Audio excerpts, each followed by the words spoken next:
Buenas noches a todos los que nos acompañan usualmente, o así no sé usualmente, a través de CitySpeak, la página de la emisora del Colegio Técnico Tomás Rueda Vargas, aquí en Bogotá. ¿Sí? Hoy,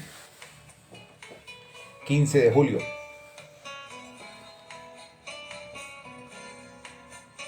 me enteré que el maestro Germán Castro Caicedo, persona supremamente importante en las letras colombianas y ante todo en el periodismo, ha fallecido a sus 81 años. El primer texto que leí de él fue Colombia Amarga, el siglo pasado, por supuesto.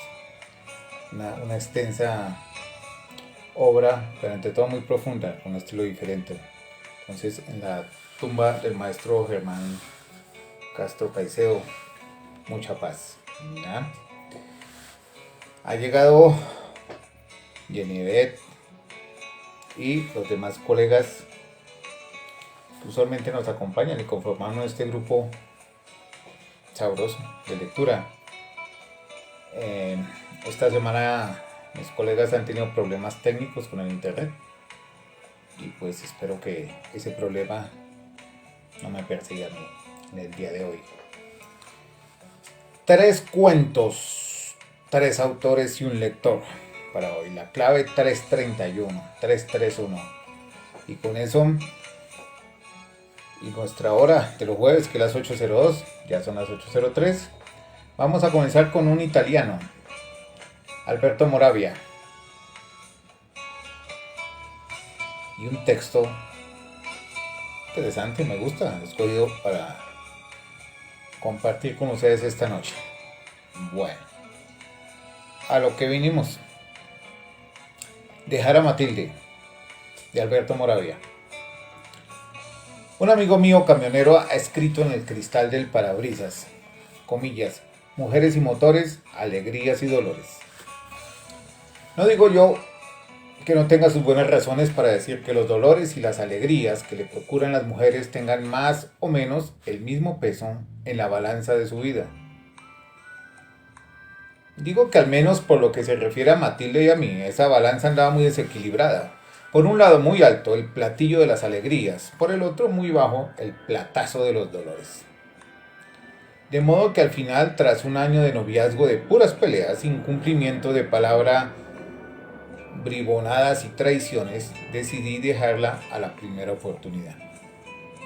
La oportunidad llegó pronto. Una noche que la había citado en la plaza Campitelli, cerca de su casa. Esa noche Matilde simplemente no vino. Separación. Incierto entre un dolor amargo y una satisfacción agraz. Medio contento y me santigué, solemne, y dije en voz alta: esta vez se acabó. Vaya si se acabó. Este juramento hay que decir que me calmó, porque dormí de corrido 9 horas y solo me desperté por la mañana cuando mamá vino a avisarme que preguntaban por mí al teléfono. Al apartamento de enfrente de una modista amiga, de inmediato la vocecita dulce de Matilde. ¿Cómo estás? Estoy bien, contesté duro. Perdóname por la noche, pero no pude de verdad. No importa, le dije, así que adiós. Nos veremos mañana. Te diré una cosa. ¿Qué cosa? Una importante. ¿Una cosa buena? Según. Para mí sí. ¿Y para mí? Dije tras un momento de reflexión. Claro, también para ti. ¿Y qué cosa es? Te la diré mañana. No, dímela hoy. No me mates. Está bien. ¿Sabes por qué te he telefoneado hoy? Porque hace un día precioso, es fiesta y podríamos ir en moto al mar. ¿Qué te parece? Me quedé incómodo porque no me esperaba esa propuesta tan cariñosa, hecha con una voz tan dulce. Y después pensé que en el fondo, tanto daba hoy como mañana. Iríamos a la playa y yo en lo mejor le diría que la dejaba y así me vengaría también un poco. Dije, está bien, dentro de media hora paso a buscarte. Fui a recoger el ciclomotor y luego, a la hora fijada, me presenté en casa de Matilde y le silbé para llamarla, como de costumbre. Se precipitó enseguida abajo, lo noté. Normalmente me hacía esperar, Dios sabe cuánto. Mientras corría hacia mí atravesando la plaza, la miré y me di cuenta una vez más de que me gustaba. Bajita, dura, morenísima, con la cara ancha por debajo como un gato, la boca sombreada de pelusilla, los ojos negros, astutos y vivos, el pelo muy cortito, tan espeso y tan bajo sobre la frente que evocaba el pelamen de un animal salvaje. Pero pensé, desde luego que me gusta mucho, pero la dejo. Y advertí con alivio que la idea no me turbaba en absoluto. Cuando la tuve delante, todavía jadeando por la carrera, me preguntó enseguida con voz tierna: ¿qué? ¿Aún estás enfadado por lo de ayer? Contesté huraño: vamos, súbete. Y ella sin más subió el sillín de la moto agarrándose a mí con las dos manos. Y salimos. Una vez en la vía Cristóforo Colombo, entre los muchos automóviles y motos del día festivo, con el sol que ya quemaba, empecé a pensar sañudamente en lo que debía hacer. ¿Cuándo tenía que decirle que la dejaba? Al principio pensé que se lo diría en cuanto llegásemos a la playa, para estropearle la excursión, y a lo mejor traería inmediatamente después a Roma. Una idea vengativa. Pero después, pensándolo mejor, me dije que a fin de cuentas, también me estropearía la excursión a mí mismo. Mejor, pensé, disfrutar de la vida, y ¿por qué no?, de Matilde hasta cierto momento, digamos que hasta las 2, después de comer. O bien incluso esperar al final de la excursión y decírselo mientras regresábamos, por esta misma vía Cristóforo Colombo, sin volverme así por hacer. O incluso también esperar al llegar a Roma y decírselo en la puerta de su casa. Adiós, Matilde. Te digo adiós porque hoy ha sido la última vez que hemos estado juntos. Entre tantas ideas no sabía cuál escoger. Al final me dije que no debía hacer planes. En el momento oportuno no sabía cuál, se lo diría. Entre tanto, Matilde, como si hubiera adivinado mis reflexiones, se apretaba fuerte a mí e incluso me había tomado con la mano la piel del brazo, como pellizcándome, con ese pellizco que se llama mordisco del asno, y que en ella era una demostración de afecto. La oí, después, decirme al oído con una voz alegre y tierna: ¿sabes que tienes que ir al peluquero? Con tanto pelo ni hay sitio para un beso. Digo la verdad, esas palabras y el pellizco me hicieron cierto efecto. Pero de todas formas pensé: sigue, ya es demasiado tarde. Una vez en Castelfusano cogí hacia Torbainaca, donde sabía que no había balnearios, que solo agradan a quienes van al mar a ponerse morenos, sino nada más que matorrales y la playa desierta. Al llegar a un sitio muy solitario, con un monte bajo que pululaba, verde e intrincado, por el declive hasta la tira blanca de la playa, dejé la moto en el borde del camino, y después corrimos juntos a más no poder por los senderos, rodeando los gruesos arbustos batidos por el viento hasta el mar. La llevaba de la mano, pero este gesto cariñoso lo había impuesto ella, y yo la dejé hacer. Así me sentí de nuevo enternecido, como en los buenos tiempos en que la quería. Pero me di cuenta de que seguía decidido a dejarla, y esto me devolvió la confianza. Voy a desnudarme detrás de aquella mata, dijo ella. No mires. Y yo me pregunté si no sería cosa de decírselo ahora. Recibiría la ducha fría justo en el momento en que estaba desnuda, llena de la felicidad que le daba aquel sitio tan bonito y la excursión al mar.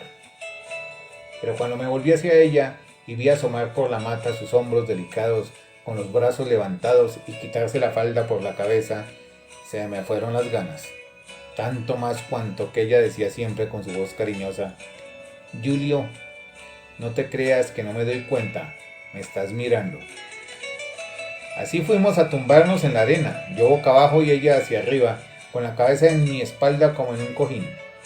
El sol quemaba mi espalda, la arena me quemaba el pecho y su cabeza me pesaba en la espalda, pero era un dulce peso. Ella dijo tras un largo periodo: ¿por qué estás tan callado? ¿En qué piensas? Y yo contesté espontáneamente: pienso en lo que tengo que decirte. Pues dilo. Estaba a punto de decírselo de veras cuando ella, voluble como las mariposas que vuelan de una flor a otra y nunca se dejan coger, dijo de pronto: mira, mientras tanto úntame los hombros, que no quiero quemarme. Renuncié una vez más a hablar y cogiendo el frasquito de aceite le unté la espalda desde el cuello hasta la cintura. Al final ella anunció: me duermo, no me molestes. Y me quedé turulato de nuevo, pensando que en el fondo no le importaba nada saber lo que le quería decir.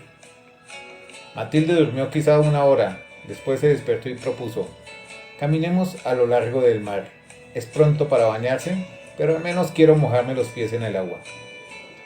Volvió a cogerme de la mano y juntos corrimos a través de la playa hacia la orilla. Las olas eran grandes y ella siempre de mi mano empezó a dar carreritas hacia adelante y hacia atrás según las olas avanzaran o refluyeran, entre un viento que soplaba con fuerza, gritando de alegría cada vez que una ola, más rápida que ella, la embestía y le subía hasta media pierna. No sé por qué al verla tan feliz, me dieron unas ganas crueles de estropearle la felicidad y grité fuerte para superar con la voz el estruendo del mar: ahora te digo esa cosa. Pero ella, de forma imprevista, me abrazó repentinamente con fuerza diciéndome: cógeme en brazos y llévame al medio del agua, inténtalo, pero no me dejes caer. De modo que la cogí en brazos, que pesaba mucho, aunque era pequeña, y avancé un poco entre toda aquella confusión de olas que se cruzaban, montaban unas sobre otras y refluían. Mientras tanto me preguntaba por qué ella había hecho este gesto, y concluí diciéndome que, con su intuición femenina, había adivinado que lo que quería decirle no le iba a gustar. Ahora, desvanecido el peligro de oírme decir aquella cosa, me invitaba a volver a la orilla. Volví y la dejé con delicadeza en la arena. Me dio un beso en la mejilla diciendo: ¿y ahora comemos? Abrimos el paquete del almuerzo y comimos los bocadillos de ternera que mi madre me había preparado. Después, durante 2 horas, siempre la misma canción. Yo tenía en la punta de la lengua lo que le quería decir. Pensaba decírselo porque el momento me parecía favorable. Estaba a punto de decirlo cuando ella de pronto me hablaba de forma cariñosa o hacía un gesto imprevisto o incluso me quitaba la palabra de la boca. Varias veces me volvió la idea de una de esas mariposas blancas de la col, que en primavera son las primeras y las más inacibles. Feliz de quien consigue echarles mano. Después, cuando ya desesperaba de llegar a mi declaración, me propuso de golpe y porrazo: bueno, dime ahora esa cosa. Estaba a punto de abrir la boca cuando ella gritó: no me la digas, espera. Déjamela adivinar, veamos. ¿Quieres decirme que me quieres mucho? No. ¿Entonces quieres decirme que soy muy mona y te gusto? No. ¿Entonces que nos casaremos pronto? No. Estas son las 3 cosas únicas que me interesan, dijo ella, sacudiendo la cabeza. Basta, no quiero saber nada. No, tengo que decirte que... Pero ella, tapándome la boca con la mano, dijo: chitón, si quieres que te dé un beso. ¿Qué podía hacer yo? Me quedé callado. Y ella quitó la mano y puso sus labios en un beso largo que me parecía sincero. Al final habíamos hecho de todo: tomado el sol, dormido, un semibaño, habíamos hablado, pero ella no le había dicho aquella cosa y ya solo nos quedaba irnos. De modo que nos vestimos cada uno detrás de su mata y yo una vez más, mientras me metía los pantalones, pensé que ese era el momento adecuado. Me levanté y le dije con voz natural: lo que quería decirte, Matilde, es esto: he decidido dejarte. Pronunciadas estas palabras miré hacia la mata tras la que ella se ocultaba, pero no vi nada. El viento ahora soplaba más fuerte que nunca y solo se oía, en aquel lugar desierto, la voz del viento, baja y modulada, y el estruendo del mar. Matilde parecía que no estaba, como si mis palabras la hubieran hecho desvanecer en el aire, como los torbellinos de arena que el viento levantaba sin tregua de las dunas blancas y empujaba hacia arriba, hacia el monte bajo. Dije: Matilde, pero no obtuve respuesta. Grité entonces: ¡Matilde! Y tampoco contestó. Inquieto, incluso un poco asustado, pensando que quién sabe estuviera llorando de dolor, o quizás se hubiera desmayado, me puse a toda prisa la camisa y corrí hacia la mata detrás de la cual debería estar. Y no estaba. En la arena no vi más que su bolso y sus zapaticos rojos. Pero justo en el momento en que me volvía llamándola, la sentí que se me echaba encima, con violencia hasta el punto de que no pude aguantar en pie y caí boca arriba con ella. Matilde ahora se sentaba a horcajadas en mi pecho y me decía: Repite lo que has dicho. Vamos, repítelo. La arena me soplaba en la cara, punzante. Ella reía sin parar y ya por fin contesté flojo. Bueno, no lo repito, pero déjame en paz. Pero ella no se levantó enseguida y dijo, y eso era todo. Te digo la verdad, creía que era algo más importante. Después me soltó. Me levanté yo también y de repente advertí que estaba contento de habérselo dicho y de que no lo hubiera tomado en serio y se lo tomara como una de las muchas bobadas que se pueden decir entre enamorados. En resumen, volvimos a subir la pendiente tomados de la mano de la cintura. Y yo le dije que la quería mucho y ella me contestó ya un poco reservada porque no se temía que la dejara. También yo. Poco después corríamos de nuevo por la vía Cristóforo Columbus. Pero al llegar a su casa me dijo cogiéndome de la mano, Julio, ahora es mejor que no nos veamos unos días. Me sentí casi desfallecer y consternado exclamé, ¿pero por qué? Y ella con una buena carcajada, he querido hacer una prueba, querías dejarme, ¿eh? Y luego solo ante la idea de no verme unos días, pones una cara así de triste. Está bien, nos vemos mañana. Corrió hacia arriba y yo me quedé como un bobo mirándola alejarse. Fin de esta primera historia. Y nosotros somos los valientes, ¿no? Ahí quedamos. Cuando uno está enamorado está llevado. Bueno, ¿quién está por ahí? Maestro George. También está por ahí. Buenas noches, Maestro George. El Sensei George. Hay un autor mexicano, José Revueltas es su nombre, quien entiendo estuvo muy comprometido con los movimientos de izquierda en México, ¿sí? Y una obra literaria muy comprometida socialmente. Y de un texto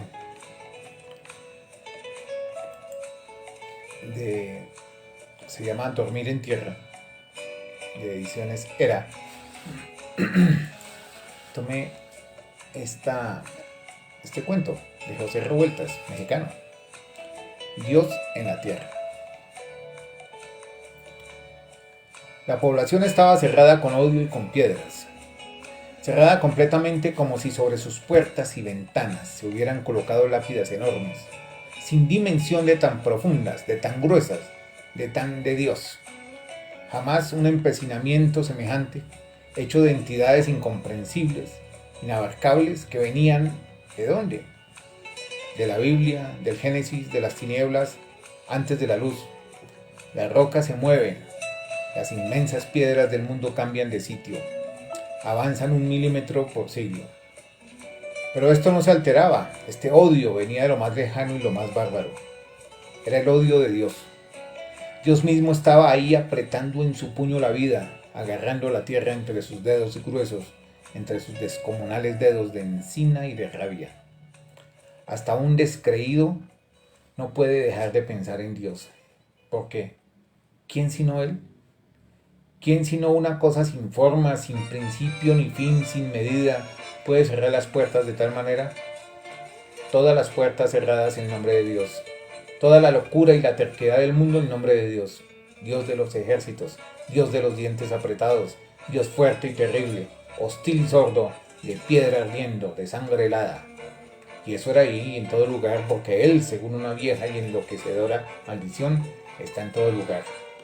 En el siniestro silencio de la calle, en el colérico trabajo, en la sorprendida alcoba matrimonial, en los odios nupciales en las iglesias, subiendo en anatemas por encima del pavor y de la consternación. Dios se había acumulado en las entrañas de los hombres como solo puede acumularse la sangre, y salían gritos en despaciosa, cuidadosa, ordenada crueldad. En el norte y en el sur, inventando puntos cardinales para estar ahí, para impedir algo ahí, para negar alguna cosa, con todas las fuerzas que al hombre le llegan desde los más oscuros siglos, desde la ceguedad más ciega de su historia. ¿De dónde venía esa pesadilla? ¿Cómo había nacido? Parece que los hombres habían aprendido algo inaprensible, y ese algo les había tornado el cerebro cual una monstruosa bola de fuego, donde el empecinamiento estaba fijo y central, como una cuchillada. Negarse, negarse siempre, por encima de todas las cosas, aunque se cayera el mundo, aunque de pronto el universo se paralizase y los planetas y las estrellas se clavaran en el aire. Los hombres entraban en sus casas con un delirio de eternidad, para no salir ya nunca, y tras de las puertas aglomeraban impenetrables cantidades de odio seco, sin saliva, donde no cabía ni un alfiler ni un gemido. Era difícil para los soldados combatir en contra de Dios, porque Él era invisible, invisible y presente como una espesa capa de aire sólido o de hielo transparente o de sed líquida. ¿Y cómo son los soldados? Tienen unos rostros morenos, de tierra labrantía, tiernos, y unos gestos de niños inconscientemente crueles. Su autoridad no les viene de nada. La tomaron en préstamo quién sabe dónde y prefieren morir como si fueran de paso por todos los lugares y les diera un poco de vergüenza todo. Llegaban a los pueblos solo con cierto asombro, como si se hubiera echado encima todos los caminos y los trajeran ahí, en sus polainas de lona o en sus paliacates rojos, donde, mudas, aún quedaban las tortillas crujientes como matas secas. Los oficiales rabiaban ante el silencio, los desenfrenaba el mutismo hostil, la piedra enfrente, y tenían que ordenar, entonces, el saqueo, pues los pueblos estaban cerrados con odio, con láminas de odio, con mares petrificados. Odio y solo odio como montañas. Los federales, los federales. Y a esta voz era cuando las calles de los pueblos se ordenaban de indiferencia, de obstinada frialdad, y los hombres se morían provisionalmente, aguardando dentro de las casas herméticas o disparando sus carabinas desde ignorados rincones. El oficial descendía con el rostro rojo y golpeaba con el cañón de su pistola la puerta inmóvil, bárbara. «Queremos comer. Pagaremos todo». La respuesta era un silencio duradero, donde se paseaban los años, donde las manos no alcanzaban a levantarse. Después un grito como un aullido de lobo perseguido, de fiera rabiosamente triste. «¡Viva Cristo Rey!». Era un rey. ¿Quién era? ¿Dónde estaba? ¿Por qué caminos espantosos? La tropa podía caminar leguas y más leguas sin detenerse. Los soldados podían comerse los unos a los otros. Dios había tapillado las casas y había quemado los campos para que no hubiese ni descanso, ni abrigo, ni aliento, ni semilla. La voz era una, unánime, sin límites. Mi agua. El agua es tierna y llena de gracia. El agua es joven y antigua. Parece una mujer lejana y primera, eternamente leal. El mundo se hizo de agua y de tierra, y ambas están unidas, como si dos opuestos cielos hubiesen realizado nupcias imponderables. Mi agua. Y del agua nace todo, las lágrimas y el cuerpo armonioso del hombre, su corazón, su sudor. Mi agua. Caminar sin descanso por toda la tierra, en persecución terrible y no encontrarla, no verla, no oírla, no sentir su rumor acariciante. Ver cómo el sol se despeña, cómo calienta el polvo, blando y enemigo, cómo aspira todo el agua por mandato de Dios y de ese rey sin espinas, de ese rey furioso, de ese inspector del odio que camina por el mundo cerrando los postigos. ¿Cuándo llegarían? Eran aguardados con ansiedad y al mismo tiempo con un temor lleno de cólera. Que vinieran, entraran en el pueblo con sus zapatones claveteados y con su miserable color olivo, con las cantimploras vacías y hambrientos. Entraran. Nadie haría una señal, un gesto. Para eso eran las puertas, para cerrarse. Y el pueblo, repleto de habitantes, aparecería deshabitado como un pueblo de muertos, profundamente solo. ¿Cuándo y de qué punto aparecerían aquellos hombres de uniforme, aquellos desamparados a quienes Dios había maldecido? Todavía lejos allá, el teniente Medina sobre su cabalgadura meditaba. Sus soldados eran grises, parecían cactus crecidos en una tierra sin más vegetación, cactus que podían estarse ahí sin que lloviera bajo los rayos del sol. Deberían tener sed, sin embargo, porque escupían pastoso, aunque preferían tragarse la saliva como un consuelo. Se trataba de una saliva gruesa, innoble, que ya sabía mal, que ya sabía lengua calcinada, a trapo, a dientes sucios. La sed es un anhelo como de sexo. Se siente un deseo inexpresable, un coraje y los diablos echan lumbre en el estómago y en las orejas para que todo el cuerpo arda, se consuma y reviente. El agua se convierte entonces en algo más grande que la mujer o que los hijos, más grande que el mundo, y nos dejaríamos cortar una mano o un pie o los testículos por hundirnos en su claridad y respirar su frescura, aunque después muriésemos. De pronto, aquellos hombres como que detenían su marcha, ya sin deseos, pero siempre hay algo inhumano e ilusorio que llama con quién sabe qué voces, eternamente, y no deja interrumpir nada. ¡Adelante! Y entonces la pequeña tropa aceleraba su caminar locamente en contra de Dios que había tomado la forma de la sed, Dios en todo lugar, allí entre los cactus, caliente, de fuego infernal en las entrañas, para que no lo olvidasen nunca, nunca, para siempre jamás. Unos tambores golpeaban en la frente de Medina y bajaban a ambos lados, por las sienes, hasta los brazos y la punta de los dedos. Agua, agua, agua. ¿Por qué repetir esa palabra absurda? ¿Por qué también los caballos en sus pisadas? Tornaba a mirar los rostros de aquellos hombres y solo advertía los labios cenizos y las frentes imposibles donde latía un pensamiento en forma de río, de lago, de cántaro, de pozo. Agua, agua, agua. Si el profesor cumple su palabra, mi teniente, se aproximó un sargento. Pero no quiso continuar y nadie en efecto le pidió que terminara, pues era evidente la inutilidad de hacerlo. Bueno, ¿para qué realmente?, confesó, soltando de risa, como si hubiera tenido gracia. Mi teniente, ¿para qué? Ni modo que hicieran un hoyo en la tierra para que brotara el agua. Ni modo. ¡Oh! Si ese maldito profesor cumple su palabra. Romero, gritó el teniente. El sargento movióse apresuradamente y con alegría en los ojos, pues siempre se cree que los superiores pueden hacer cosas inauditas, milagros imposibles en los momentos difíciles. ¿Crees que el profesor? Toda la pequeña tropa sintió un alivio, como si viera el agua ahí enfrente, porque no podía discurrir ya, no podía pensar, no tenía en el cerebro otra cosa que la sed. Sí, mi teniente, él nos mandó avisar que con seguro ahí estaba. Con seguro, maldito profesor. Aunque maldito era todo, maldita el agua, la sed, la distancia, la tropa, maldito Dios y el universo entero. El profesor estaría ni cerca ni lejos del pueblo para llevarlos al agua buena, a la que bebían los hijos de Dios. ¿Cuándo llegarían? ¿Cuándo y cómo? Dos entidades opuestas, enemigas, diversamente constituidas, aguardaban allá. Una masa nacida de la furia, horrorosamente falta de ojos, sin labios, solo con un rostro inmutable, imperecedero, donde no había más que un golpe, un trueno, una palabra oscura.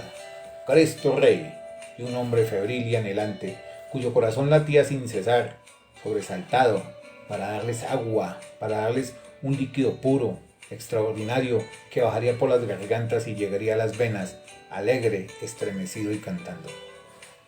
El teniente balanceaba la cabeza mirando cómo las orejas del caballo ponían una especie de signos de admiración al paisaje seco, hostil, signos de admiración, sí, de admiración y de asombro, de profunda alegría, de sonoro y vital entusiasmo. Porque no era aquel punto, un hombre, el profesor, no. Romero, junto al huizache, ¿distingues algo? Entonces el grito de la tropa se dejó oír ensordecedor e impetuoso. ¡Ay, ay! Y retumbó por el monte, porque aquello era el agua. Una masa que de lejos parecía blanca estaba ahí compacta, de cerca fea, brutal, porfiada como una maldición. Cristo Rey, era otra vez Dios, cuyos brazos apretaban la tierra como dos tenazas de cólera. Dios vivo y enojado, iracundo, ciego como él mismo, como no puede ser más que Dios, que cuando baja tiene un solo ojo en mitad de la frente, no para ver sino para arrojar rayos e incendiar, castigar, vencer. En la periferia de la masa, entre los hombres que estaban en las casas fronteras, todavía se ignoraba qué era aquello. Voces solo, dispares. Sí, no. Ay de los vecinos, aquí no había nadie ya sino el castigo, la ley terrible que no perdona ni a la 20ª generación, ni a la 100ª, ni al género humano, que no perdona, que juró vengarse, que juró no dar punto de reposo, que juró cerrar todas las puertas, tapiar las ventanas, oscurecer el cielo y sobre su azul del lago superior, de agua aérea, colocar un manto púrpura impenetrable. Dios está aquí de nuevo para que tiemblen los pecadores. Dios está defendiendo su iglesia, su gran iglesia sin agua, su iglesia de piedra, su iglesia de siglos. En medio de la masa blanca apareció de pronto el punto negro de un cuerpo desmadejado, triste, perseguido. Era el profesor. Estaba ciego de angustia, loco, de terror, pálido y verde en medio de la masa. De todos lados se le golpeaba, sin el menor orden o sistema, conforme el odio espontáneo salía. ¡Grita viva Cristo Rey! Los ojos del maestro se perdían en el aire a tiempo que repetía, exhausto, la consigna: ¡Viva Cristo Rey! Los hombres de la periferia ya estaban enterados también. Ahora se les veía el rostro negro de animales duros. Les dio agua a los federales el desgraciado. Agua, aquel líquido transparente de donde se formó el mundo. Agua, nada menos que la vida. Traidor, traidor. Para quien lo ignore, la operación pese a todo es bien sencilla, brutalmente sencilla. Con un machete se puede afilar muy bien hasta dejarla puntiaguda, completamente puntiaguda. Debe escogerse un palo resistente que no se quiebre con el peso de un hombre, de un cristiano, dice el pueblo. Luego se introduce y al hombre hay que tirarlo de las piernas, hacia abajo, con vigor para que encaje bien. De lejos el maestro parecía un espantapájaros sobre su estaca, agitándose como si lo moviera el viento que ya corría, llevando la voz profunda, ciclópea, de Dios que había pasado por la tierra.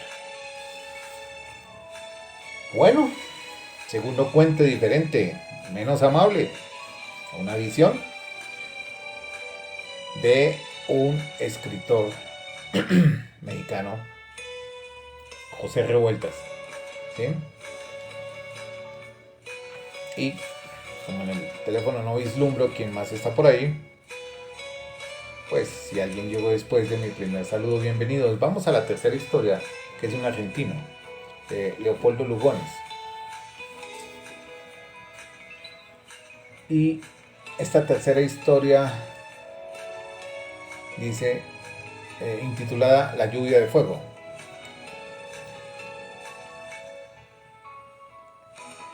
Y tiene esta introducción, comillas: y tornaré el cielo de hierro y la tierra de cobre, cierre comillas.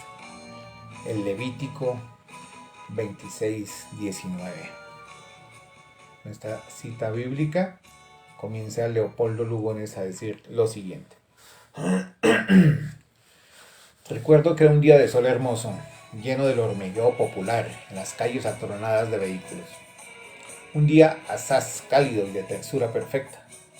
Desde mi terraza dominaba una vasta confusión de techos, vergeles salteados, un trozo de bahía punzado de mástiles, la recta gris de una avenida. A eso de las 11 cayeron las primeras chispas, una aquí, otra allá, partículas de cobre semejantes a las morcillas de un pábilo, partículas de cobre incandescente que daban en el suelo con un ruidito de arena. El cielo seguía de igual limpidez, el rumor urbano no decrecía. Únicamente los pájaros de mi pajarera cesaron de cantar. Casualmente lo había advertido, mirando hacia el horizonte en un momento de abstracción. Primero creí en una ilusión óptica formada por mi miopía. Tuve que esperar largo rato para ver caer otra chispa, pues la luz solar anegábalas bastante. Pero el cobre ardía de tal modo que se destacaban lo mismo, una rapidísima vírgula de fuego, el golpecito en la tierra, así a largos intervalos. Debo confesar que al comprobarlo experimenté un vago terror. Exploré el cielo en una ansiosa ojeada. Persistía la limpidez. ¿De dónde venía aquel extraño granizo? ¿Aquel cobre? ¿Era cobre? Acababa de caer una chispa en mi terraza a pocos pasos. Extendí la mano. Era, a no caber duda, un gránulo de cobre que tardó mucho en enfriarse. Por fortuna la brisa se levantaba, inclinando aquella lluvia singular hacia el lado opuesto de mi terraza. Las chispas eran harto raras, además podía creerse por momentos que aquello había ya cesado, pero no cesaba.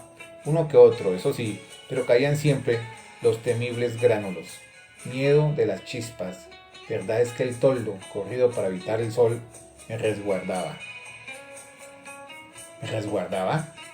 Alcé los ojos, pero un toldo tiene tantos poros que nada puede descubrir. En el comedor me esperaba un almuerzo admirable, pues mi afortunado celibato sabía dos cosas sobre todo, leer y comer.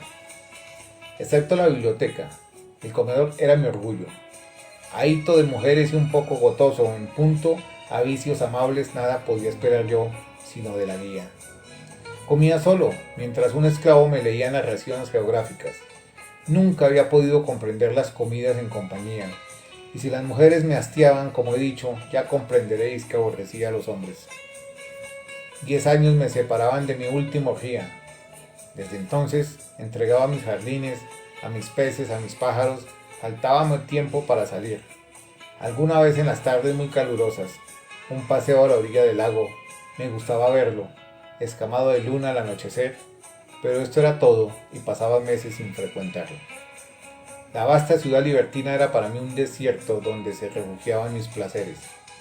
Escasos amigos, breves visitas, largas horas de mesa, lecturas, mis peces, mis pájaros, una que otra noche tal cual orquesta de flautistas y 2 o 3 ataques de gota por año. Tenía el honor de ser consultado para los banquetes. Por ahí figuraban, no sin elogio, 2 o 3 salsas de mi invención. Esto me daba derecho, lo digo sin orgullo, a un busto municipal con tanta razón como a la compatriota que acababa de inventar un nuevo beso. Entretanto, mi esclavo leía. Leía narraciones de mar y de nieve que comentaban admirablemente en la ya entrada siesta el generoso frescor de las ánforas. La lluvia de fuego había cesado, quizá, pues la servidumbre no daba muestras de notarla. De pronto, el esclavo que atravesaba el jardín con un nuevo plato no pudo reprimir un grito. Llegó, no obstante, a la mesa, pero acusando con su lividez un dolor horrible. Tenía en su desnuda espalda un agujerillo, en cuyo fondo sentíase chirriar aún la chispa voraz que lo había abierto. Ahoguémosla en aceite, fue enviado al lecho sin que pudiera contener sus ayayáis. Bruscamente acabó mi apetito, y aunque seguí probando los platos para no desmoralizar a la servidumbre, aquella se apresuró a comprenderme. El incidente me había desconcertado. Promediaba la siesta cuando subí nuevamente a la terraza. El suelo estaba ya sembrado de gránulos de cobre, mas no parecía que la lluvia aumentara. Comenzaba a tranquilizarme cuando una nueva inquietud me sobrecogió. El silencio era absoluto. El tráfico estaba paralizado a causa del fenómeno, sin duda. Ni un rumor en la ciudad. Solo, de cuando en cuando, un vago murmullo de viento sobre los árboles. Era también alarmante la actitud de los pájaros. Se habían apelotonado en un rincón casi unos sobre otros. Me dieron compasión y decidí abrirles la puerta. No quisieron salir. Antes se recogieron más acongojados aún. Entonces comenzó a intimidarme la idea de un cataclismo. Sin ser grande mi erudición científica, sabía que nadie mencionó jamás esas lluvias de cobre incandescente. Lluvias de cobre. En el aire no hay minas de cobre. Luego aquella limpidez del cielo no dejaba conjeturar la procedencia. Y lo alarmante del fenómeno era esto. Las chispas venían de todas partes y de ninguna. Era la inmensidad desmenuzándose invisiblemente en fuego. Caía del firmamento el terrible cobre, pero el firmamento permanecía impasible en su azul. Se ganaba poco a poco una extraña congoja, pero cosa extraña. Hasta entonces no había pensado en huir. Esta idea me mezcló con desagradables interrogaciones. Huir. ¿Y mi mesa, mis libros, mis pájaros, mis peces que acababa precisamente de estrenar un vivero? ¿Mis jardines ya ennoblecidos de antigüedad? ¿Mis 50 años de placidez? ¿En la dicha del presente, en el descuido del mañana? ¿Huir? Y pensé con horror en mis posesiones, que no conocía, del otro lado del desierto, con sus camelleros viviendo en tiendas de lana negra y tomando por todo alimento leche cuajada, trigo tostado y miel agria. Quedaba una fuga por el lago, corta fuga después de todo. Si en el lago como en el desierto, según era lógico, llovía cobre también, pues no viniendo aquello de ningún foco visible, debía ser general. No obstante el vago terror que me alarmaba, me decía todo eso claramente. Lo discutía conmigo mismo, un poco enervado a la verdad por el letargo digestivo de mi siesta consuetudinaria. Y después de todo, algo me decía que el fenómeno no iba a pasar de allí. Sin embargo, nada se perdía con hacer armar el carro. En ese momento llenó el aire una vasta vibración de campanas, y casi junto con ella advertí una cosa: ya no llovía cobre. El repique era una acción de gracias, coreada casi acto continuo por el murmullo habitual de la ciudad. Esta ciudad despertaba de su fugaz atonía, doblemente gárrula. En algunos barrios hasta quemaban petardos. Acodado al parapeto de la terraza, miraba con un desconocido bienestar solidario la animación vespertina que era todo amor y lujo. El cielo seguía purísimo. Muchachos afanosos recogían en escudillas la granalla de cobre que los caldereros habían empezado a comprar.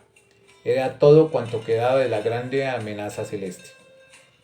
Más numerosa que nunca, la gente de placer coloría las calles. Y aún recuerdo que sonreí vagamente a un equívoco mancebo, cuya túnica recogida hasta las caderas de un salto de bocacalle dejó ver sus piernas glabras, hackeadas de cintas. Las cortesanas, con el seno desnudo según la nueva moda y apuntalado en deslumbrante coselete, paseaban su indolencia sudando perfumes. Un viejo león erguido en su carro manejaba como si fuese una vela una hoja de estaño, que con apropiadas pinturas anunciaba amores monstruosos de fieras, ayuntamientos de lagartos con cisnes, un mono y una foca, una doncella cubierta por la delirante pedrería de un pavo real. Bello cartel, a fe mía, y garantizada la autenticidad de las piezas, animales amaestrados por no sé qué hechicería bárbara y desequilibrados con opio y con azafetida. Seguido por 3 jóvenes enmascarados pasó un negro amabilísimo que dibujaba en los patios, con polvos de colores derramados al ritmo de una danza, escenas secretas. También depilaba el oropimente y sabía durar las uñas. Un personaje fofo, cuya condición de eunuco se adivinaba en su morbidez, pregonaba al son de crótalos de bronces, cobertores de un tejido singular que producía el insomnio y el deseo. Cobertores cuya abolición había pedido los ciudadanos honrados, pues mi ciudad sabía gozar y sabía vivir. Al anochecer recibí 2 visitas que cenaron conmigo. Un condiscípulo jovial, matemático cuya vida desarreglada era el escándalo de la ciencia, y un agricultor enriquecido. La gente sentía necesidad de visitarse después de aquellas chispas de cobre, de visitarse y de beber, pues ambos se retiraron completamente ebrios. Yo hice una rápida salida. La ciudad, caprichosamente iluminada, había aprovechado la coyuntura para decretarse una noche de fiesta. En algunas cornisas alumbraban perfumando lámparas de incienso. Desde sus balcones, las jóvenes burguesas excesivamente ataviadas se divertían en proyectar de un soplo a las narices de los transeúntes distraídos tripas pintarrajeadas y crepitantes de cascabeles. En cada esquina se bailaba. De balcón a balcón cambiábanse flores y gatitos de dulce. El césped de los parques palpitaba de parejas. Regresé temprano y rendido. Nunca me acogí al lecho con más grata pesadez de sueño. Desperté bañado en sudor, los ojos turbios, la garganta reseca. Había afuera un rumor de lluvia. Buscando algo me apoyé en la pared y por mi cuerpo corrió como un latigazo el escalofrío del miedo. La pared estaba caliente y conmovida por una sorda vibración. Casi no necesité abrir la ventana para darme cuenta de lo que pasaba. La lluvia de cobre había vuelto, pero esta vez nutrida y compacta. Un caliginoso vaho sofocaba la ciudad. Un olor entre fosfatado y urinoso apestaba al aire. Por fortuna mi casa estaba rodeada de galerías y aquella lluvia no alcanzaba las puertas. Abrí la que daba al jardín. Los árboles estaban negros, ya sin follaje. El piso cubierto de hojas carbonizadas. El aire rayado de vírgulas de fuego que era una paralización mortal. Y por entre aquellas se divisaba el firmamento, siempre impasible, siempre celeste. Llamé en vano. Penetré hasta los aposentos famularios. La servidumbre se había ido. Envuelta las piernas en un cobertor de viso, acorazándome espaldas y cabeza con una bañera de metal que me aplastaba horriblemente, pude llegar hasta las caballerizas. Los caballos habían desaparecido también, y con una tranquilidad que hacía honor a mis nervios, me di cuenta de que estaba perdido. Afortunadamente el comedor se encontraba lleno de provisiones, su sótano atestado de vinos. Bajé a él, conservaba todavía su frescura, Hasta su fondo no llegaba la vibración de la lluvia pesada, el eco de su grave crepitación. Bebí una botella y luego extraje de la alacena secreta el pomo de vino envenenado. Todos los que teníamos bodega poseíamos uno, aunque no lo usáramos ni tuviéramos convidados cargosos. Era un licor claro e insípido y de efectos instantáneos. Reanimado por el vino examiné mi situación. Era sencilla. No pudiendo huir, la muerte me esperaba, pero con el veneno aquel la muerte me pertenecía. Y decidí ver todo eso lo posible, pues era, a no dudarlo, un espectáculo singular. Una lluvia de cobre incandescente, la ciudad en llamas, valía la pena. Subí a la terraza, pero no pude pasar de la puerta que daba acceso a ella. Veía desde allá lo bastante, sin embargo, veía y escuchaba. La soledad era absoluta. La crepitación no se interrumpía, sino por uno que otro ulato de perro o explosión anormal. El ambiente estaba rojo y a su otra vez, troncos, chimeneas, casas, blanqueaban con una lividez tristísima. Los pocos árboles que conservaban follaje se retorcían, negros de un negro de estaño. La luz había decrecido un poco, no obstante de persistir la limpidez celeste. El horizonte estaba esto sí mucho más cerca, y como ahogado en ceniza, sobre el lago flotaba un denso vapor que algo corregía la extraordinaria sequedad del aire. Se percibía claramente la combustible lluvia, en trazos de cobre que vibraban como el cordaje innumerable de un arpa, y de cuando en cuando mezclábanse con ella ligeras flámulas. Humaredas negras anunciaban incendios aquí y allá. Mis pájaros comenzaban a morir de sed, y tuve que bajar hasta el aljibe para llevarles agua. El sótano comunicaba con aquel depósito, vasta cisterna que podía resistir mucho el fuego celeste, mas por los conductos que del techo y de los patios desembocaban allá, se había deslizado algún cobre y el agua tenía un gusto particular, entre natrón y orina, con tendencia a salarse. Me bastó levantar las trampillas de mosaico que cerraban aquellas vías para cortar a mi agua toda comunicación con el exterior. Esa tarde y toda la noche fue horrendo el espectáculo de la ciudad. Quemada en sus domicilios, la gente huía despavorida, para arderse en las calles en la campiña desolada, y la población agonizó bárbaramente, con ayes y clamores de una amplitud, de un horror, de una variedad estupenda. Nada hay tan sublime como la voz humana, el derrumbe de los edificios, la combustión de tantas mercancías y efectos diversos, y más que todo, la quemazón de tantos cuerpos, acabaron por agregar al cataclismo el tormento de su hedor infernal. Al declinar el sol, el aire estaba casi negro de humo y de polvaredas. Las flámulas que danzaban por la mañana entre el cobre pluvial eran ahora llamaradas siniestras. Empezó a soplar un viento ardentísimo, denso, como alquitrán caliente. Parecía que se estuviese en un inmenso horno sombrío. Cielo, tierra y aire, todo acababa. No había más que tinieblas y fuego. Ah, el horror de aquellas tinieblas que todo el fuego, el enorme fuego de la ciudad ardida, no alcanzaba a dominar. Y aquella fetidez de pingajos, de azufre, de grasa cadavérica en el aire seco que hacía escupir sangre. Y aquellos clamores que no sé cómo no acababan nunca, aquellos clamores que cubrían el rumor del incendio, más vasto que un huracán, aquellos clamores en que aullaban, gemían, bramaban todas las bestias con el inefable pavor de la eternidad. Bajé a la cisterna sin haber perdido hasta entonces mi presencia de ánimo, pero enteramente erizado con todo aquel horror, y al verme de pronto en una oscuridad amiga, al amparo de la frescura, ante el silencio del agua subterránea, me acometió de pronto un miedo que no sentía, estoy seguro, desde 40 años atrás, el miedo infantil de una presencia enemiga y difusa, y me eché a llorar como un loco, a llorar de miedo, allá en un rincón, sin rubor alguno.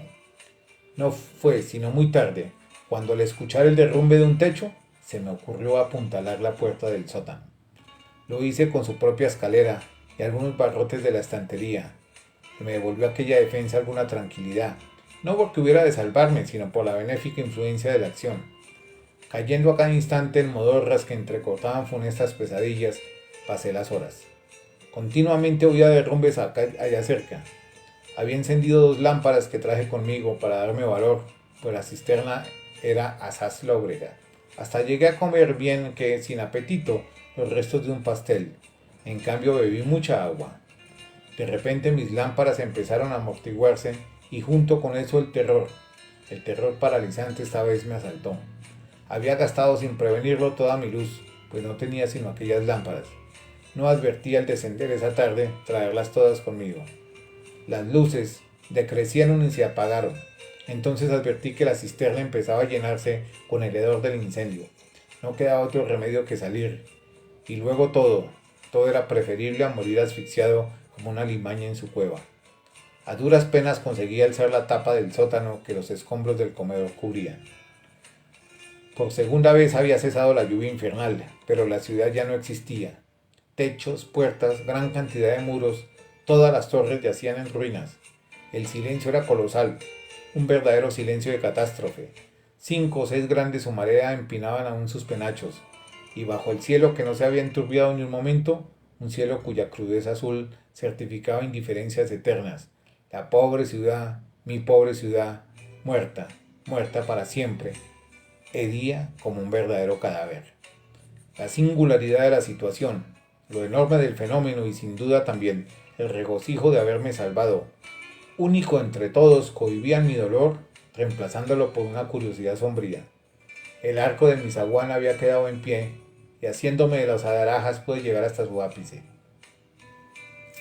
No quedaba un solo resto combustible, y aquello se parecía mucho a un escorial volcánico. A trechos, en los parajes que la ceniza no cubría, brillaba como un bermejor de fuego el metal llovido. Hacia el lado del desierto resplandecía hasta perderse de vista un arenal de cobre. En las montañas, a la otra margen del lago, las aguas evaporadas de este se condensaban en una tormenta. Eran a ellas las que habían mantenido respirable el aire durante el cataclismo. El sol brillaba inmenso, y aquella soledad empezaba a agobiarme como una honda desolación, cuando hacia el lado del puerto percibí un bulto que vagaba entre las ruinas. Era un hombre, y me había percibido ciertamente, pues se dirigía a mí. No hicimos ademán alguno de extrañeza cuando llegó, y trepando por el arco vino a sentarse conmigo. Se trataba de un piloto, salvado como yo en una bodega, pero apuñaleando a su propietario. Acababa de agotársele el agua y por ello salía. Asegurado a este respecto, empecé a interrogarlo. Todos los barcos ardieron, los muelles, los depósitos, y el agua se había vuelto amargo. Aunque advertí que hablábamos en voz baja, no me atreví, ignoro por qué, a levantar la mía. Le ofrecí mi bodega donde quedaban aún 2 docenas de jamones, algunos quesos y todo el vino. De repente notamos una polvareda hacia el lado del desierto, la polvareda de una carrera, alguna partida que enviaban quizá un socorro los compatriotas de Adama o de Cebón.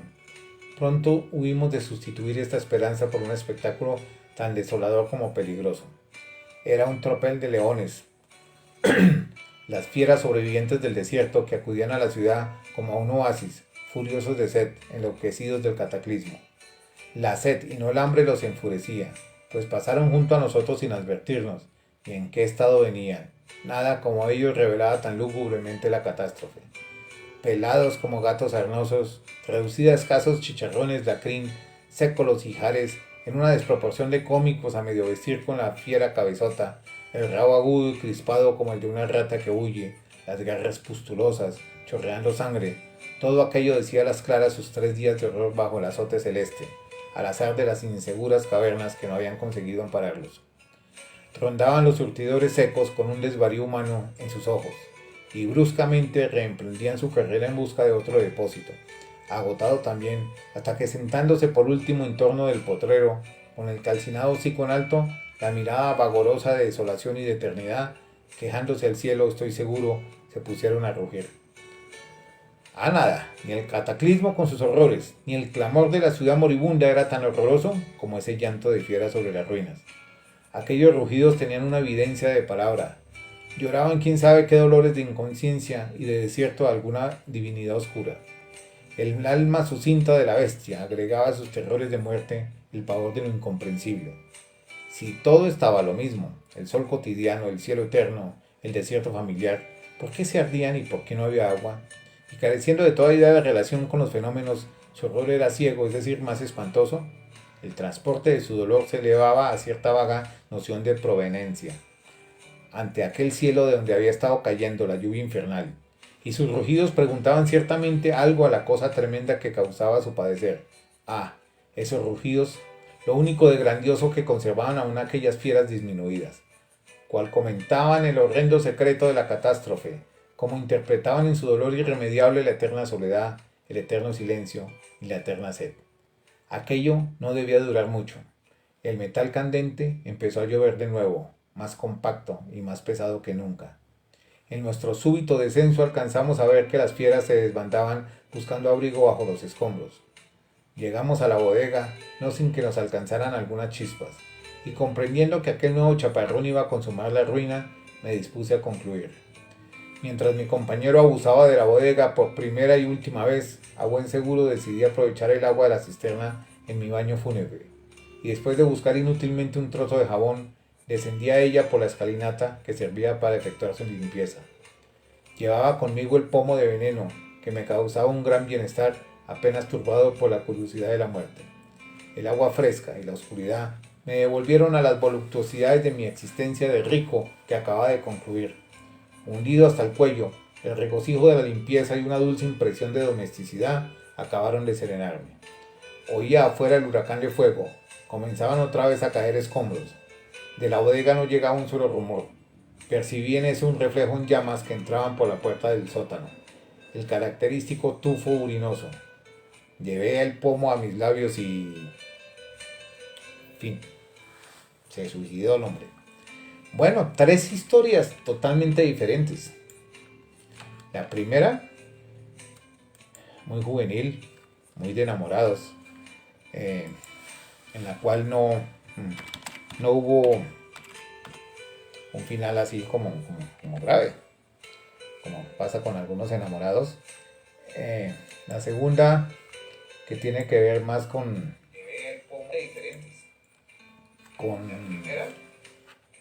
a ver, que tiene que ver más con ese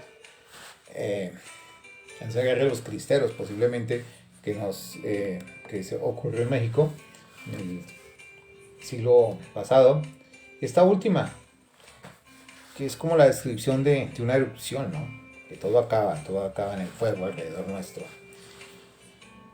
Y a veces nos sentimos así, ¿no? Como llevados por un volcán, o asaltados por la catástrofe y no sabemos qué pasa. Y a veces se toma la gran decisión al final. Por eso tomó el pomo del veneno y adiós pues. Bueno, tiempo de responder a algunos. Veamos. A mi colega de Sit2Speak, que hoy sirvió aquí como de manejador de comunidad. A Jenny Evet, que nuevamente saludo. Al maestro George. A Francisco Javier, desde Zacatecas. Qué bien, desde lejitos, pero tan cerca a través de esto. Maestro Javier, muchas gracias por escucharnos. A Marta Lucía Flores Moreno, también muy buenas noches. A Juan Camilo Méndez, al abogado Méndez, licenciado les dicen en México. Aquí los licenciados en Colombia somos los docentes. Samir Depak, el maestro George. Bueno, y quién alguien más. Gracias por su tiempo. Mañana nos veremos nuevamente con otra historia, otro autor, tal vez otra voz. Muchas gracias. Feliz noche.